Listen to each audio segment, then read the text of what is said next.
What's going on, YouTube? Today we're back with episode 3 of the Maxamet experience.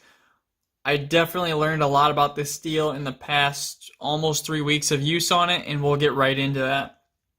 But before we do, I have two things to announce here at the very beginning of the episode. First of all, I'm very excited to announce that I do have a podcast, and that is with Super Steel Steve, Outpost 76, and Alex from Alex_Knifebox on Instagram. He may be starting a YouTube channel here soon. Start a YouTube channel, Alex, because he's got a hell of a collection to show off if he ever does. I'll post the link to that in the description down below. We're still waiting on approval from iTunes and Spotify, but it should be up there soon. Otherwise, if you guys want to listen to it beforehand, it'll be up on the link in the description below. So go check that out if you guys enjoy podcasts.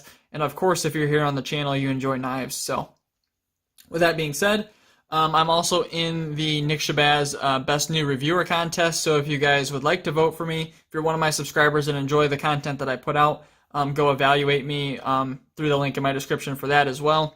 I would definitely appreciate it. Anyhow, let's get straight into the video. So for those of you guys who may have not watched an episode of the Maxamet experience before, what I do here is I carry this native 5 Maxamet every day, and I document all my use on it. And doing that, it's in an effort to try and bring to light to the community what kind of steel Maxamet is. There's a lot of differing opinions out there. Some people say that it's fantastic. Other people say that it's basically useless in a everyday carry knife, and it just doesn't hold up to that. Some people say it's unsharpenable. So basically, I saw so much different info out there that I wanted to share my experiences with it. This is going to be a long-term project. It's almost been 2 months at this point. We're only on episode 3. So what I'm thinking is we're probably going to get about 6 months out of this project, and I'm hoping 10 to 15 episodes. So if that sounds like something you guys are interested in, you can subscribe to stay tuned for more episodes. It seems to be that you guys are really enjoying it, and I'm glad, because this is a really fun series, and I've actually discovered a pretty darn cool steel. So let's get straight into the episode. So let's talk about the use from my last sharpening until this sharpening. I'm just going to kind of list it off. I cut one Plano storage box for fishing. I cut one of the dividers for those. I cut one clothing tag. I cut 42 small boxes. I cut 21 medium boxes. I cut one large box. One like fruit juice bottle. I cut that up into small pieces. I cut one granola bar box up. 4 zip ties. I carved out a piece of a plastic fishing line spool at work. I made 5 cuts into hard plastic. Throw a picture up on the screen of what I'm talking about there. I scraped 5 stickers off of plastic signs at work. I cut 8 plastic straps. And here's the real kicker. I cut about 864 feet of cardboard. So you got to kind of take that result for the cardboard with a grain of salt, because it's not quite as controlled as my experiments or tests on knife steels.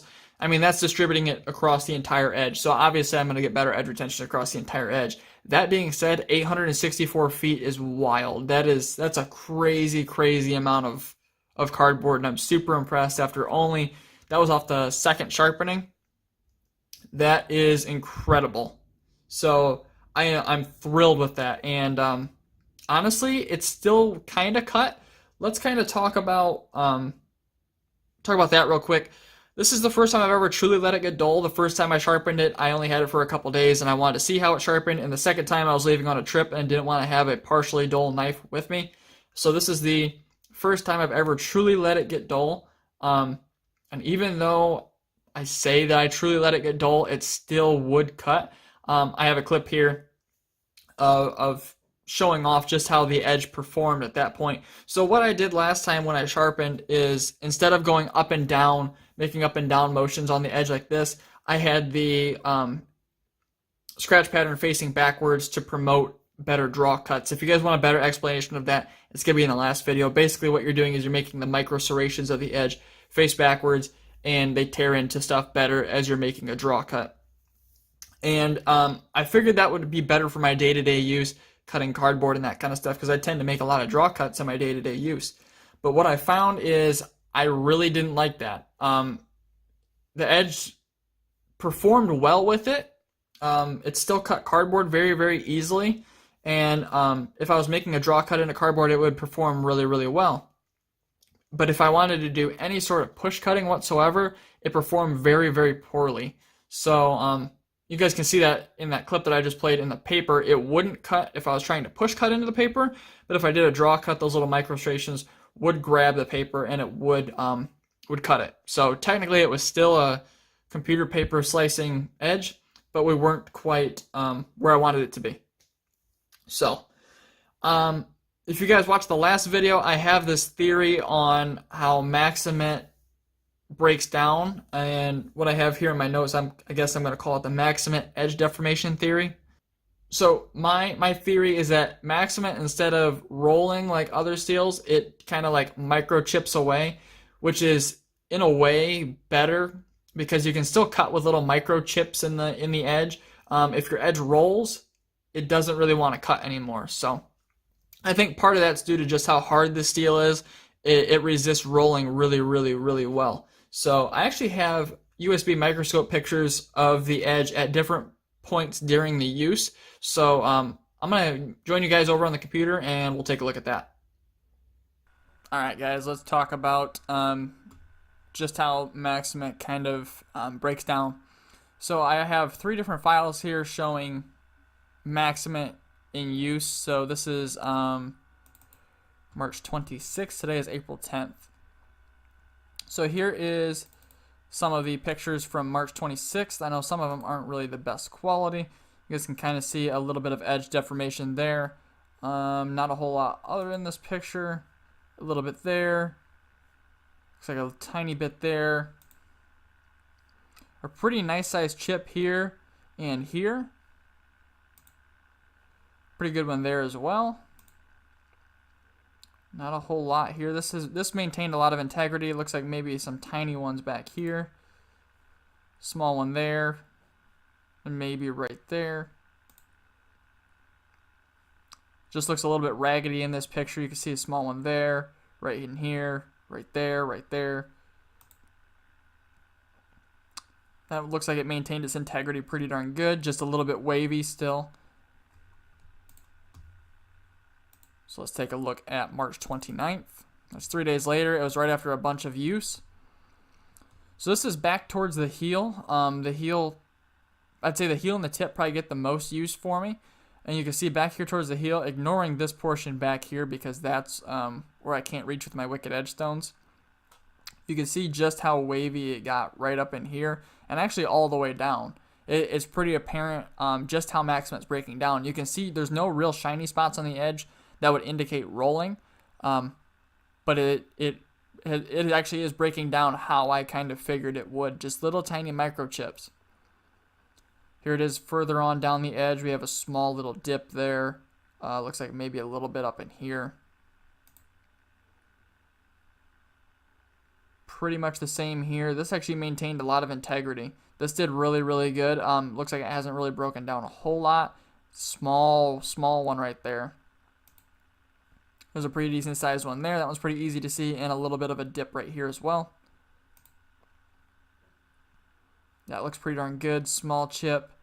You guys can see it's just not flat for the most part. It has a little bit of wave to it. Here's another one. This one actually is pretty obvious. We have a little bit of wave down here. Small chips all throughout here. Right there, right there, right there. That one looks like it might be. There's one right there, one right there.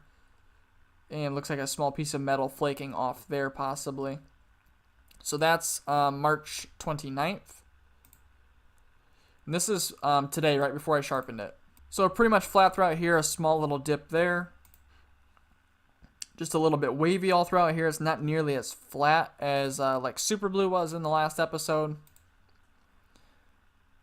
Small chip there.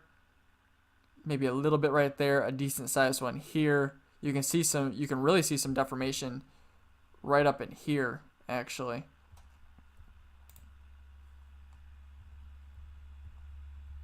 And again, pretty much just wavy throughout here. It seems like after it breaks down initially, it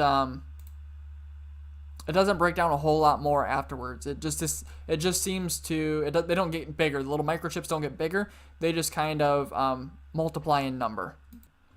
Let's take a look at a steel that's very, very highly regarded as far as edge retention goes, and actually not that far off as far as hardness goes. This is my Benchmade Griptilian in M4 that the picture's never copied to. There they are. So this is my Benchmade Griptilian in M4. It's supposedly hardened 62 to 64, and that's not super close to Maxamet, but it's a relatively hard steel in the grand scheme of things. And I noticed this when I was testing M4. I took some pictures just to show you guys just how M4 breaks down. This is a steel that's highly regarded as far as edge retention as well as toughness, and Maxamet is regarded as high edge retention but low toughness. So you guys can kind of see the difference here between the two. So this is M4 on the spots that I tested it in. So you guys can see how raggedy the edge got, but you can also see the shiny line all down the very top of the edge here. That's rolling. So instead of chipping, small chips that continue to let the edge to cut, it's rolling like this, and it doesn't let the edge cut any longer. I think I got another picture here too. Yeah, just more of the same here. You can see that the rolling is very, very apparent, and Maxamet, just because of the way it breaks down in just microchips, enables you to cut for longer. So that just goes to show that steels that are advertised as high toughness, like M4 is, it's just resistance to chipping. I personally, in my day-to-day use, I'd rather prefer resistance to rolling because it allows me to cut for longer and cut cardboard, open boxes, that kind of stuff longer at work. So just a personal preference. Let's head back over to the video and we'll wrap it up here. Today, before I started recording this, I sharpened this knife, and I've been sharpening on live stream, and I really do enjoy that, and I wish I could still, because YouTube just changed their rules, and any channel under 1,000 subscribers can't live stream off their phone. And technically I could still live stream off my big camera and everything, but it requires like a $300 box to convert it over into my computer, and I frankly can't afford that right now, and I don't have 1,000 subscribers, so I won't be able to live stream all that. I thought about recording it, just flat out recording it, and then posting that later, but I doubt that you guys want to watch, a 45 minute to an hour long video. If you guys do, let me know in the comments, and I'll do that next time. But we did change things up here for the third sharpening. I went away from that tip to heel scratch pattern. I went straight back to that up and down scratch pattern, as you guys can kind of sort of see right there when the light's not grabbing it too much. And we went to a different edge finish this time. So every previous edge finish has been through the full progression: 200, 600, 800, 1,000 grit diamond, and then 1,200 and 1,600 grit ceramic, and then stropped on 1 micron spray on basswood. And I'm trying to figure out which finish I'm going to like the most for this and what it performs best at. So I took it down to 1,000 grit diamond. Next time will be 800, then 600, and we might even try it at 200. So we'll see. So let's talk about how the sharpening went. I matched the previous angle, which is about 16.75 degrees per side. That's just the factory angle. I wasn't trying to reprofile it yet. We will do that. The keys to sharpening Maxamet, and I think I've said this in just about every video so far, is really light pressure. You don't want to be pushing too much on the edge. It's easy to do on a fixed system like a Wicked Edge. You just want to basically let the weight of the stone do the work. A small burr. You want to keep burr minimization is very important in sharpening Maxamet. You don't want to get a super large burr, because if you have a big burr and you go to sharpen on the other side and flip that burr back over, the burr has a high possibility of possibly just breaking off and tearing out the apex. So you're trying to keep that burr as small as possible. Other than that, just went through the full progression: 200, 600, 800, and 1,000 grit diamond. I didn't remove the burr after any of those steps up until the 1,000. I try and keep the burr as small as possible, and then remove it on the very last stone. Just really, really light pressure, really small. I know to remove a burr normally on a Wicked Edge, you're making these motions out here, but I do the up and down motions, and I just kind of like really quickly skate over the entire edge as I'm starting to get towards the end of my burr removal. After that, I took it to the 1 micron strop. That's the 1 micron spray on basswood. And one other little trick here, I don't know if you guys know, but it was very sharp at that point. I could practically whittle a hair with it. The hair was jumping on the edge, but I couldn't quite get it to catch. And you can actually strop on your palm like this. You gotta be really careful so you're not accidentally cutting yourself. But you can actually strop on your palm like that, and it kind of takes it to the next level. I'm not so sure it actually does anything to the edge. I think what it does, it just removes any sort of gunk that was on the edge, honestly, especially on a steel as hard as Maxamet. But at that point, I had it hair whittling. So that's the second time I've been able to get this steel hair whittling. The first time was off the factory edge. This time is off of my own sharpened edge, which is super cool. The edge always comes up super sticky. I don't know, it doesn't sharpen like anything else. It's honestly very, very easy. I don't understand all the other sharpeners that had issues with it and qualified it as a trash steel. But whatever. I've been very, very pleased with it. And as long as you have something in diamond to cut it, it goes very, very easily. It doesn't perform too much different than any other steels as far as that goes. Just a little bit longer.